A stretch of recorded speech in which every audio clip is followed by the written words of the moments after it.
Commander Alex led her infiltration team through the mountains of the Korean peninsula with practiced efficiency. She was a veteran of 17 covert operations across the galaxy, and her team consisted of the Empire's best intelligence operatives.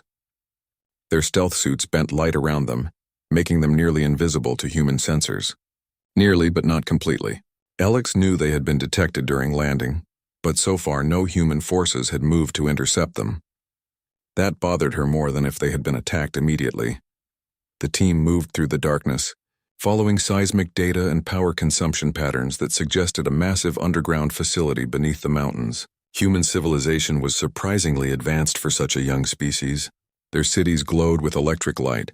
Their communications networks spanned the globe, and their orbital defenses, while primitive by Imperial standards, showed clever engineering. These were not the simple primitives the Empire usually encountered.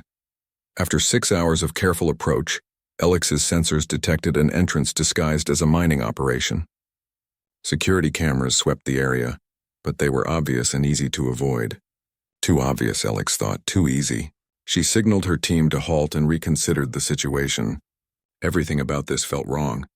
Either human security was incredibly incompetent, or they were being allowed to proceed.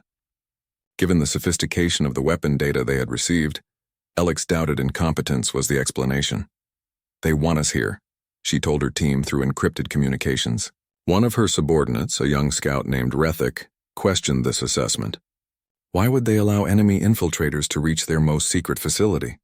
Alex studied the entrance with her enhanced vision, seeing the layers of defensive systems that could have stopped them at any point, because they want us to see something. They want us to report back. We proceed, but we assume everything we see is meant for our eyes. The team bypassed the outer security systems and descended into the facility through maintenance tunnels. The deeper they went, the more impressive the human construction became. 3 kilometers of solid rock had been excavated and reinforced with materials that could withstand nuclear detonations. Power conduits carried enough energy to run a small city. Environmental systems maintained precise atmospheric conditions throughout the complex. This was not a hastily built bunker. This was a project that had consumed massive resources over many years. They emerged into a main corridor and immediately froze. The facility was enormous, far larger than anything suggested by surface surveys. 17 separate laboratory complexes branched off from central control rooms. Through windows and sealed doors, Alex could see equipment that made her blood run cold. Nanite production chambers, each one capable of manufacturing trillions of microscopic machines per hour.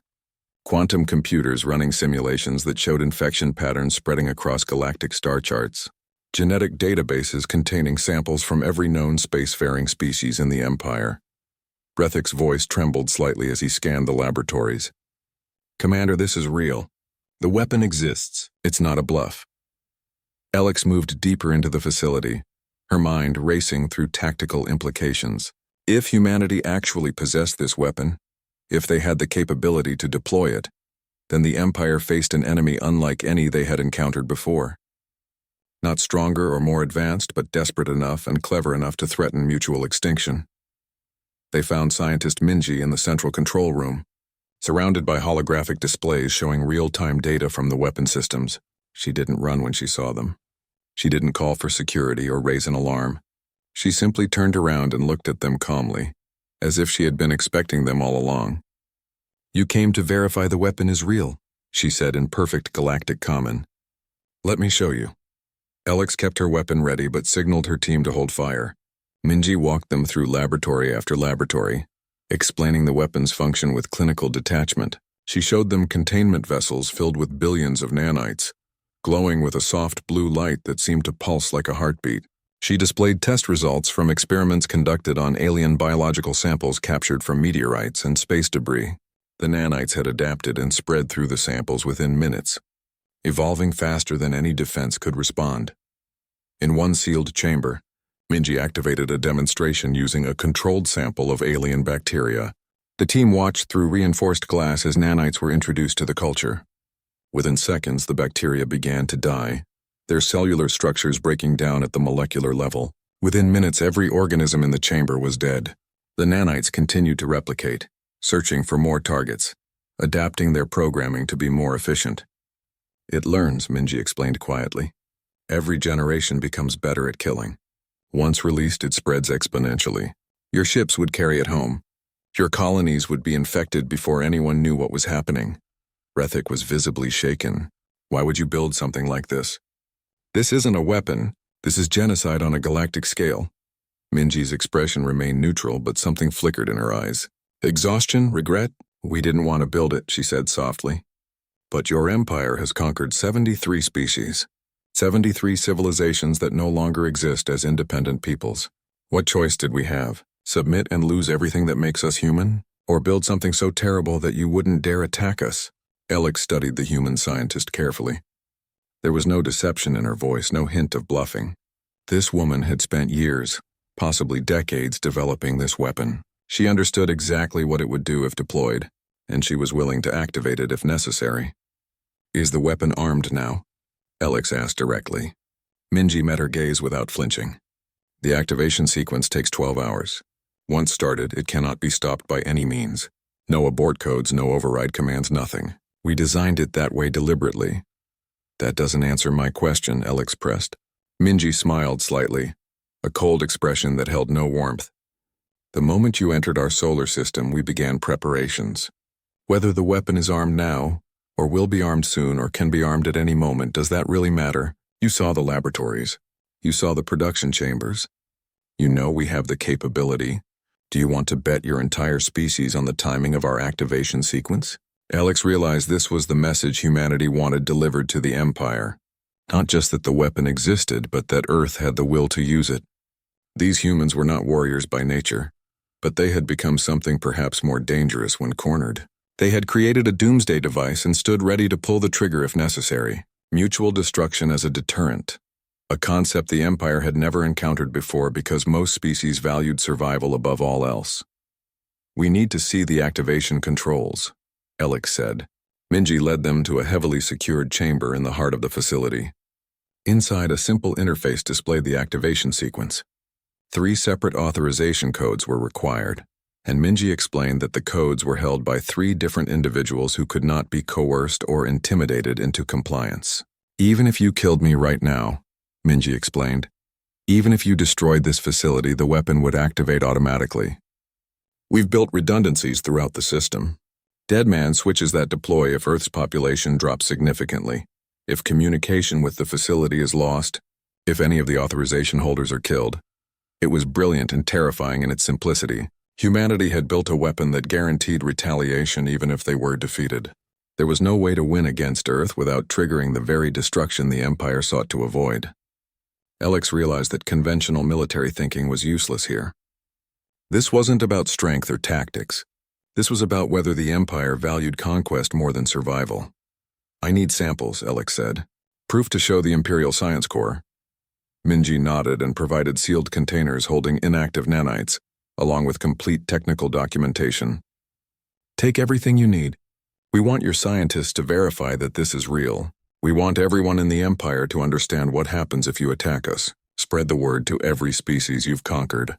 Tell them that Earth has created something that can destroy you all. As the team prepared to leave, Rethik asked one final question. If this weapon is so terrible, how do you sleep at night knowing you built it? Minji was silent for a long moment before answering. I don't sleep well. None of us do. But I have a nephew who is 5 years old. He laughs and plays and dreams about becoming a pilot someday. I built this weapon so that he can grow up free, not as a slave to an empire that cares nothing for him. If that makes me a monster, then I accept that judgment. But I will not apologize for protecting my people. The infiltration team left the facility and returned to their extraction point. Behind them, Minji stood in the control room surrounded by machines capable of ending countless billions of lives. She touched the activation interface gently, feeling the weight of what she had created.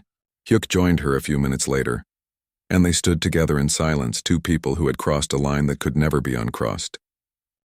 The countdown clock showed 48 hours remaining when Director Hyuk stood before the recording equipment in the secure communications room. Behind him, President Jiwon watched silently along with several military advisors. The data package from Project Revenant had been prepared and verified by 3 separate teams of scientists. Everything was ready. This single message would either save humanity or doom the entire galaxy. Yuck adjusted his collar and faced the camera. His expression was cold and controlled, showing no fear or hesitation. When the recording began, he spoke in perfect Galactic Common, a language that Earth's linguists had decoded from captured alien transmissions over the past decade.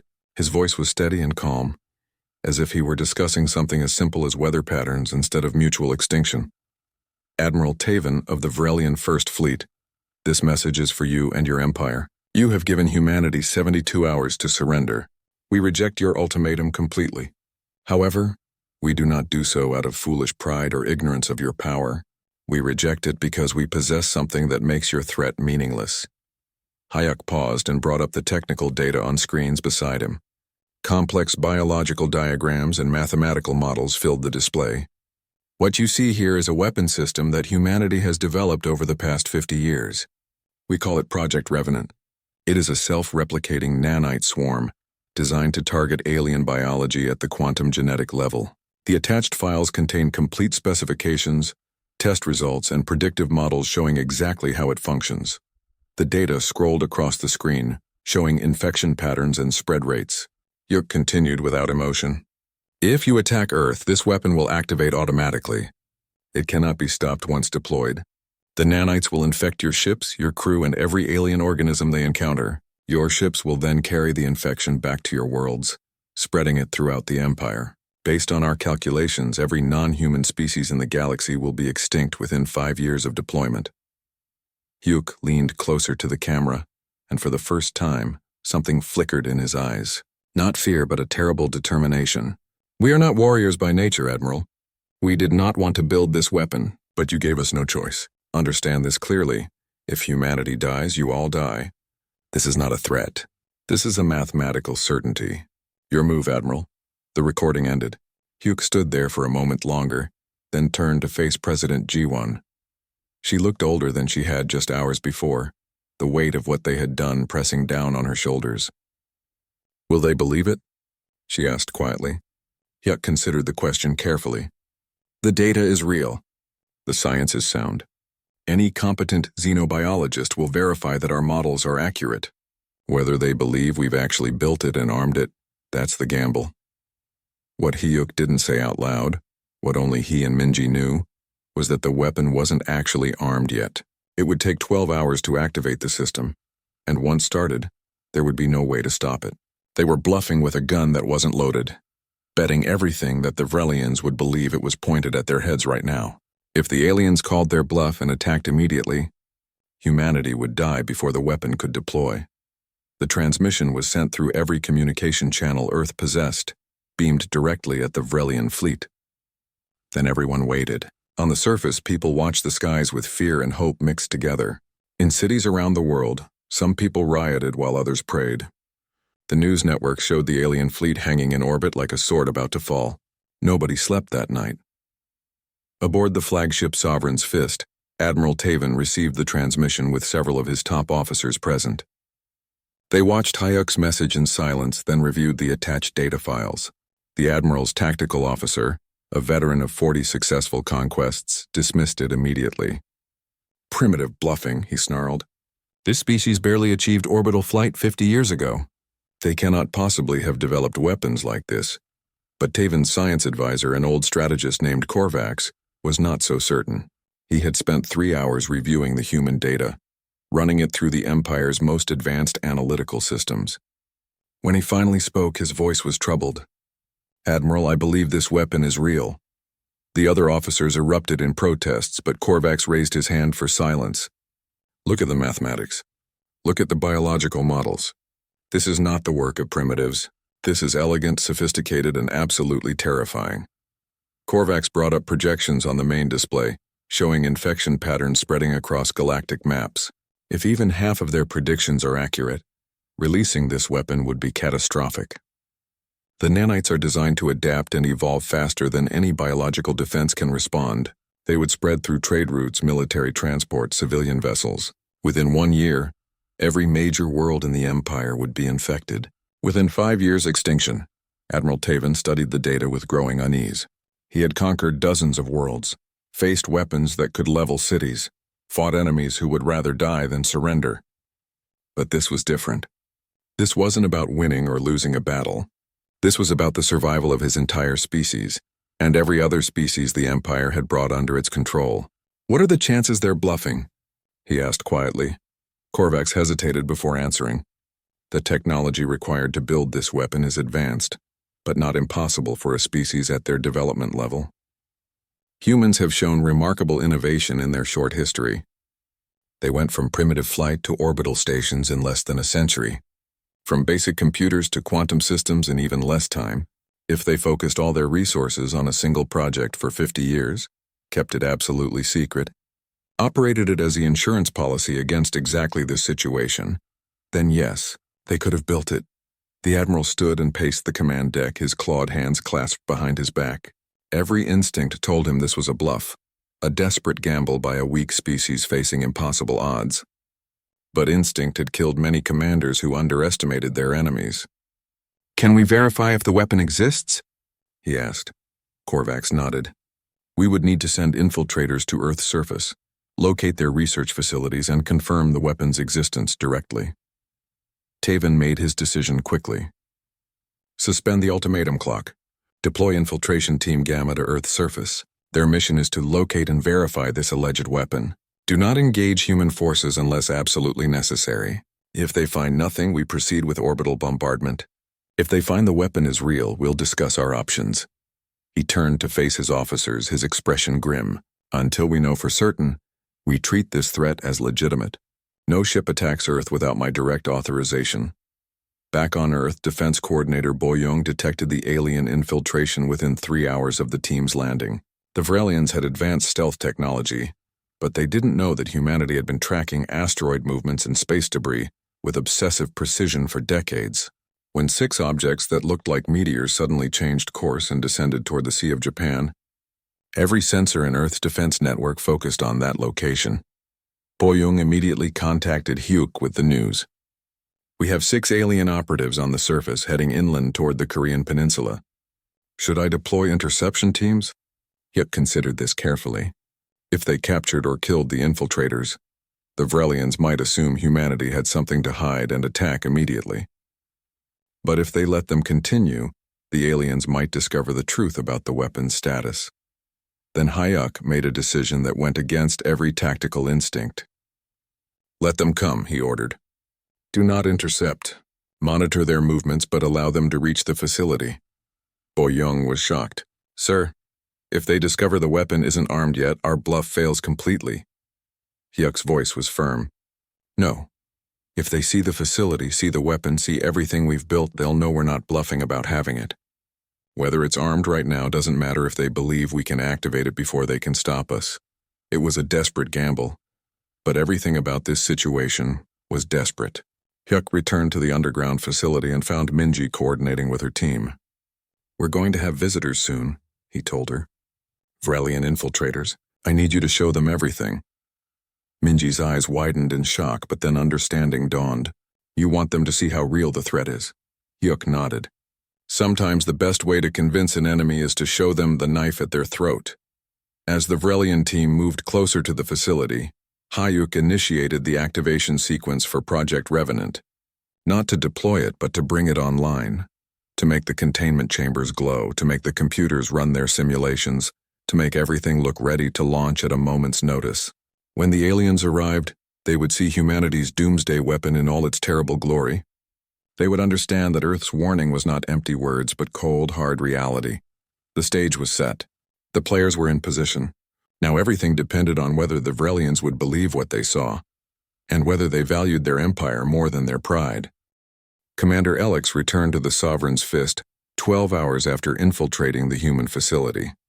She carried sealed containers holding samples of the nanite weapon and terabytes of technical data copied from Earth systems. When she entered Admiral Taven's command chamber, she found the senior staff waiting for her report. The Admiral studied her face carefully and saw something he had never seen before in his veteran intelligence officer.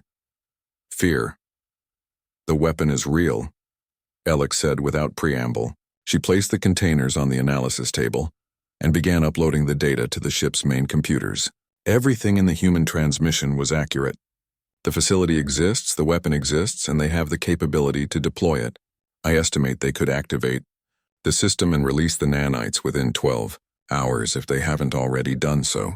The tactical officer who had dismissed the human threat earlier leaned forward skeptically.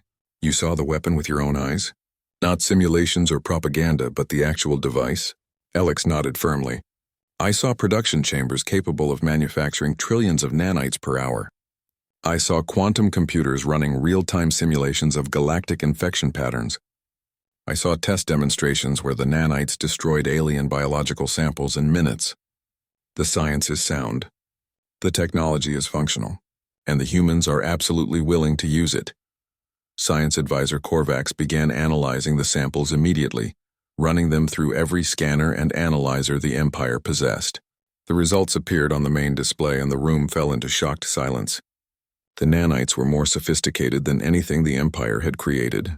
Their programming operated at quantum levels that made conventional defenses useless. Each unit could self-replicate, adapt to new biological targets, and share information with other units across vast distances. Release even one into the Empire, and within weeks it would be everywhere. Admiral Taven dismissed his staff except for Korvax and Alex. When they were alone, he spoke quietly. Give me your honest assessment. Can we destroy this weapon before it deploys? Alex considered the question carefully. Possibly, but the risk is catastrophic. The facility is buried 3 kilometers underground with multiple redundant systems. Even our most powerful weapons would need sustained bombardment to penetrate that deep. During that time, the humans would certainly activate their weapon. And according to their scientists, they've built deadman switches throughout the system. Destroy the facility and the weapon launches automatically. Korvax added his analysis to the discussion. Even if we could somehow destroy the facility instantly, the humans implied they have redundant systems elsewhere. We would need to locate and destroy every backup simultaneously, while preventing any human from activating the weapon manually. The probability of success is less than 15%. The probability of triggering deployment is over 80%. Taven paced his command chamber, his mind working through scenarios that all ended in catastrophe. What about targeted elimination of the human leadership? Remove those who control the weapon. Alex shook her head. They anticipated that strategy. The activation codes are distributed among multiple individuals. Kill them and the dead man switches activate. The weapon was designed specifically to ensure retaliation, even if Earth is completely destroyed. The Admiral realized with growing horror that his empire had no good options. Attack Earth and trigger galactic extinction. Negotiate and show weakness that might encourage other conquered species to develop similar weapons.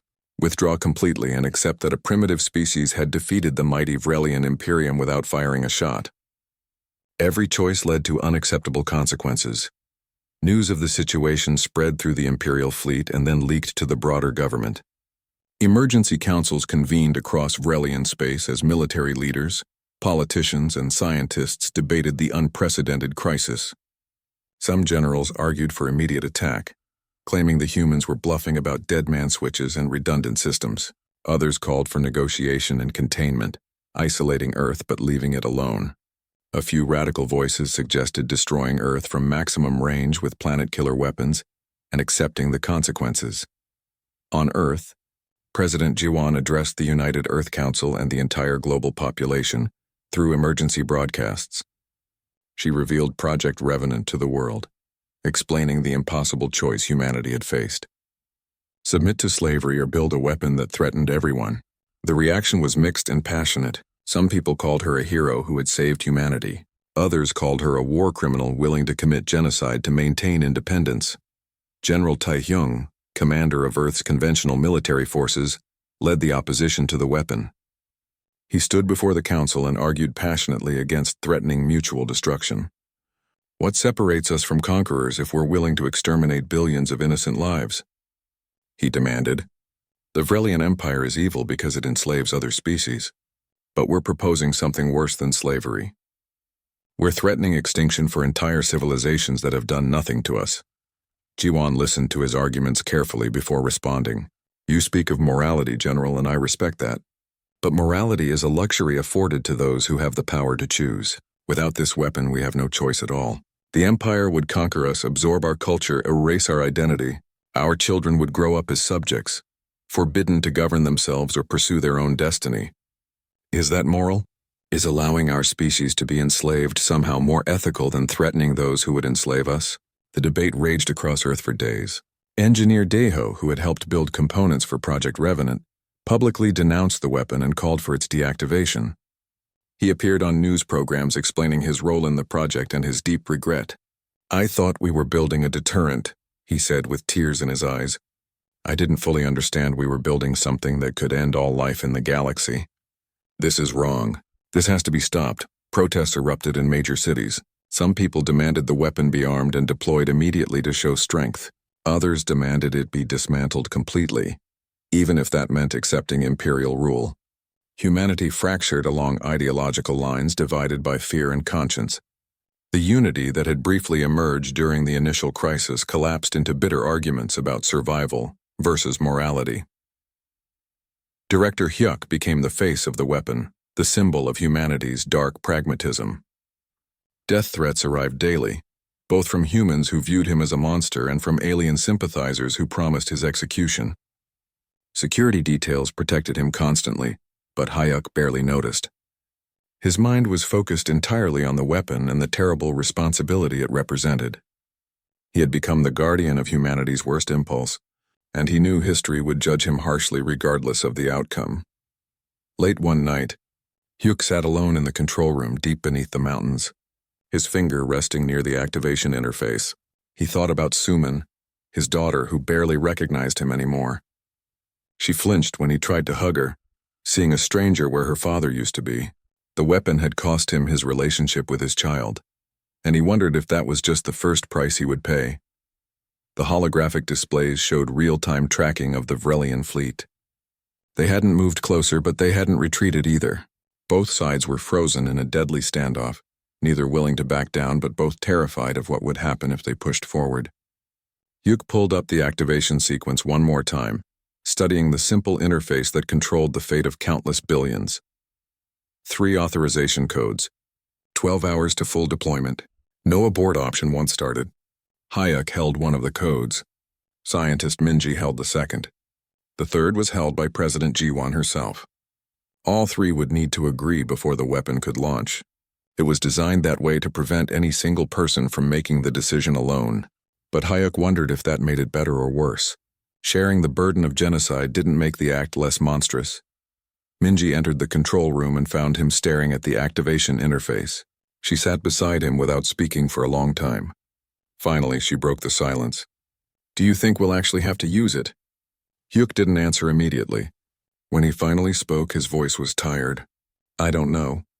I hope not, but hope isn't a strategy." They sat together in the control room, 2 people who had crossed lines that should never be crossed, waiting to see if their terrible creation would save humanity or doom the galaxy. Above them, millions of people argued about morality and survival. But down here in the darkness, surrounded by machines of extinction, Hyuk and Minji understood a truth that most people refuse to accept. Sometimes there are no good choices. Sometimes survival requires becoming what you hate. Sometimes the only way to protect what you love is to threaten everything else. The countdown continued. The fleet remained in orbit, and humanity held its breath, waiting to see if their bluff would hold or if they would have to prove that their warning was no empty threat. 11 days after the Vrelian fleet arrived in Earth's orbit, Admiral Taven requested direct communication with humanity's leadership. The Imperial High Command had spent those days in endless debates, analyzing every possible scenario and finding no acceptable solution. The humans had built a trap with no escape, a weapon that guaranteed mutual destruction if anyone moved against them. Now it was time to see if negotiation could succeed where force would fail. President Jiwon, Director Hyuk, and scientist Minji stood before the holographic projection system in Geneva. When the connection activated, Admiral Taven's massive form appeared before them, his scaled features unreadable. For a long moment neither side spoke. Then the Admiral broke the silence. "You have accomplished something no species has done in 200 years, he said quietly. "You have made the Vrelian Empire afraid," Jiwon responded with careful diplomacy. "We do not wish to inspire fear, Admiral. We wish to live free. Your empire offered us only slavery or death. We created a third option." Taven nodded slowly. "Yes, you created mutual extinction. A solution so terrible that even conquest becomes pointless. I have been authorized by the Imperial High Command to negotiate terms. We propose a treaty. Our fleet will withdraw from your system. Earth will be granted autonomous protection status within Imperial space. In exchange, you will never deploy your weapon and never share the technology with other species. Hayek stepped forward before Jiwan could respond. His voice was firm and unyielding. Autonomous protection is not acceptable. That is simply delayed conquest. You withdraw now, develop countermeasures, and return in 50 years when you believe you can stop our weapon. We will not accept any solution that leaves Earth under Imperial authority in any form. The Admiral's eyes narrowed. You ask for complete sovereignty? For a species that has barely left its own solar system, to dictate terms to an empire spanning thousands of worlds? Hyuk met the alien's gaze without flinching. We ask for what we have proven we can take. If you attack us, your empire dies. That makes us equals in the only way that matters. We demand true sovereignty, formal recognition that the Sol system is neutral territory, and an exclusion zone that no Imperial vessel may enter without permission. Taven was silent for a long moment, calculating the implications. Granting these demands would set a precedent that could inspire other conquered species to resist. But refusing might trigger the very weapon he was trying to avoid. What guarantee do we have that you won't use this weapon to attack us once we withdraw? He asked. This time Minji spoke up, her voice carrying the exhaustion of someone who had lived with terrible knowledge for too long. We don't want to use this weapon, Admiral. Building it nearly destroyed us morally. Using it would make us monsters. But understand this clearly. We will use it if you give us no choice. Leave us alone and Earth has no reason to threaten anyone. Force us to choose between freedom and extinction, and we will choose to take you with us. Hyuk added something that changed the nature of the negotiation entirely. Furthermore, we demand that the Empire spread word of our weapon throughout the galaxy. Not as a threat against other species, but as a warning. Any civilization that threatens humanity will face the same response. We want every species in the Empire to know that Earth has created something that makes conquest impossible. Let them decide if freedom is worth the same price we paid. Admiral Taven understood immediately what Hayek was proposing. Earth wanted to become an example, a precedent that would make other conquered species question whether they too could resist. It was a dangerous idea that could destabilize the entire Imperial structure, but the alternative was worse. You ask for much, Taven said carefully. Perhaps too much. Then Hayek made a confession that shocked everyone in the room, including Jiwan and Minji. He had calculated that honesty might succeed where continued bluffing would fail. Admiral, I'm going to tell you something that could destroy us. The weapon is not currently armed. It takes 12 hours to activate from authorization to full deployment. We have been operating on the credible threat of activation, not on having the weapon ready to fire at this moment. The chamber erupted in shocked silence. Minji looked at Hayek with wide eyes, unable to believe he had revealed their greatest vulnerability. But Hayek continued calmly, explaining his reasoning. However, what we do have is a dead man switch. The weapon activates automatically if Earth's population drops by more than 30%. If this facility is destroyed, or if any of the 3 authorization code holders are killed. You could attack us right now, kill us all, and you would still trigger the weapon. It would deploy automatically and spread throughout your fleet before you escape the system. Taven listened carefully, his strategic mind analyzing this new information. Hyuk was right. Even knowing the weapon wasn't currently armed didn't change the fundamental equation. Any attack on Earth would trigger deployment. The dead man switch was brilliant and terrible in its simplicity. You are a clever species, the Admiral said quietly. Too clever for your own good, perhaps. Clever enough to survive, Hyuk replied. That's all that matters. Now let's discuss terms that allow both our species to continue existing. The negotiations continued for 6 weeks. They were difficult, tense, and nearly broke down several times. Other alien species were brought in as neutral mediators, civilizations that wanted no part of humanity's doomsday weapon. Slowly, painfully, a treaty began to take shape. The Treaty of Sol would grant Earth complete sovereignty, establishing the solar system as neutral territory that no Imperial vessel could enter without explicit permission. The Empire agreed to spread information about Earth's weapon throughout the galaxy, though they framed it as a warning rather than encouragement. The treaty included provisions for trade and diplomatic contact, but strictly on equal terms. Earth would not be a subject world or a protectorate. It would be recognized as an independent power, protected not by military strength, but by the credible threat of mutual destruction. When the treaty was finally signed, the Vrelian fleet withdrew to the edge of the solar system and then jumped to hyperspace. Humanity watched them go with mixed feelings of relief and regret. They had won their freedom, but the cost had been their innocence. They had proven themselves willing to threaten genocide, and that knowledge would forever change how humanity saw itself. 5 years passed. Director Hayek now represented Earth in interstellar diplomacy, negotiating trade agreements and cultural exchanges with species that viewed humanity with a mixture of respect and horror. The weapon remained in its facility, neither armed nor dismantled, a sleeping god that guaranteed Earth security. Some still called Hayek a hero, others called him a monster. He had learned to accept both titles as equally true.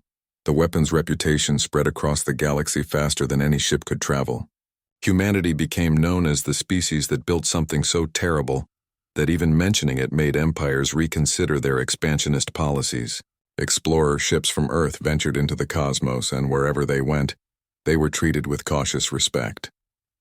No one wanted to test whether humans were bluffing about their willingness to deploy their ultimate weapon. The Galactic Empire endured, but changed. Its expansion halted as conquered species began questioning whether they too might develop deterrence. Some worlds attempted to create their own weapons, though none succeeded. The technology required was too advanced, the resources too expensive, and the moral burden too heavy. Earth stood alone as the species willing to cross that line. Yuk often visited Minji in her laboratory, where she continued refining the weapon's design. Not to use it, but to ensure that potential adversaries knew it could never be defeated. She had aged visibly over the years, the weight of what they had created pressing down on her shoulders. "Do you think we did the right thing?" she asked during one visit. Hyuk didn't answer immediately. When he spoke, his voice was tired but certain. "We did the necessary thing. Whether that makes it right, I'm not sure we're qualified to judge." On a quiet evening in Seoul, Hyuk finally returned home to find his daughter Sumin waiting for him. She was 12 now, studying galactic history in school and learning about the crisis that had defined humanity's emergence onto the interstellar stage. She had questions, difficult questions that had no easy answers. "Dad," she asked quietly, "did we become the monsters to stop the monsters?" Huck sat beside her and thought carefully about how to respond. He could give her comforting lies, tell her that everything they did was justified and necessary. But she deserved the truth, however uncomfortable it might be. "I don't know," he admitted. "We built something terrible to protect ourselves. We threatened billions of innocent lives to save our own. Does that make us monsters? Maybe. Does it make us survivors? Definitely." Sumin considered this for a long moment. "At school they teach us that you're a hero who saved humanity." Hayek smiled sadly. "And what do you think?" His daughter looked at him with eyes that were too old for her age, eyes that had grown up in a world that knew it possessed the power to end civilizations. "I think you did what you believed was necessary. I think you made terrible choices because all your choices were terrible." The darkness of space above Earth's moon suddenly erupted with light. 300 massive warships appeared out of nowhere, their hulls painted in deep crimson that seemed to drink in the starlight. Each vessel was larger than any building humanity had ever constructed, bristling with weapons that could crack planets open like eggs. The ships arranged themselves in perfect formation, blocking out the stars behind them. The Vrelian Imperium had arrived. Inside the command center of the United Earth Defense Network, alarms screamed to life. Technicians scrambled to their stations, their faces pale with shock. For decades, humanity had wondered if they were alone in the universe. Now they had their answer, and it was terrifying. The lead ship, a massive dreadnought that dwarfed all the others, began broadcasting a signal on every frequency known to humankind. The face that appeared on screens across the world was not human. Admiral Taven of the Vrelian First Fleet stood nearly 3 meters tall, his body covered in scales that shifted from deep purple to black. His eyes were yellow and slitted like a predator's, and when he spoke, his voice carried the weight of absolute authority. The message was simple and devastating. Humanity had 72 hours to surrender completely to the Galactic Empire. Any resistance would result in the total destruction of Earth cities from orbit. The broadcast ended with images of other worlds that had refused to submit. Their surfaces turned to glass and ash. President Jiwan sat in her office in Geneva, surrounded by advisors who argued and shouted over each other. Some demanded immediate surrender. Others called for mobilizing Earth's military forces, even though everyone knew the handful of orbital defense satellites and ground-based missiles would be useless against such overwhelming power. Jiwan remained silent, her hands folded on the desk before her, listening to every word. She was a small woman with gray hair and tired eyes, but those who knew her understood that she possessed a will of pure iron. When the arguments died down, Jiwan spoke quietly. "How many species has the Empire conquered?" she asked. One of her advisors checked his tablet. According to the broadcast data, 73 different alien races over the past 200 years. None successfully resisted, Jiwan nodded slowly. And yet they give us 72 hours instead of simply attacking. Why? The room fell silent as everyone considered this question. Finally, Jiwan stood up. They want us to submit willingly because it's easier than fighting. That means they believe we might actually fight back. Get me Director Hyuk immediately. Hyuk arrived within the hour, flying in from a classified location that most government officials didn't even know existed. He was a thin man in his mid-40s with sharp eyes that seemed to calculate everything they saw. As the director of Earth's Advanced Defense Initiative, he oversaw humanity's most secret military research projects. When Jiwan explained the situation, Hyuk's expression never changed. He simply nodded and said, "I need authorization to access Project Revenant." The name meant nothing to most of the people in the room, but Jiwan understood immediately. Her face went pale. "Are you certain that's necessary?" she asked quietly. Hyuk met her gaze directly.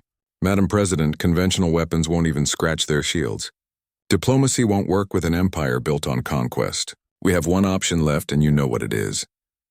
After a long moment, Jiwan entered her access codes into a secure terminal.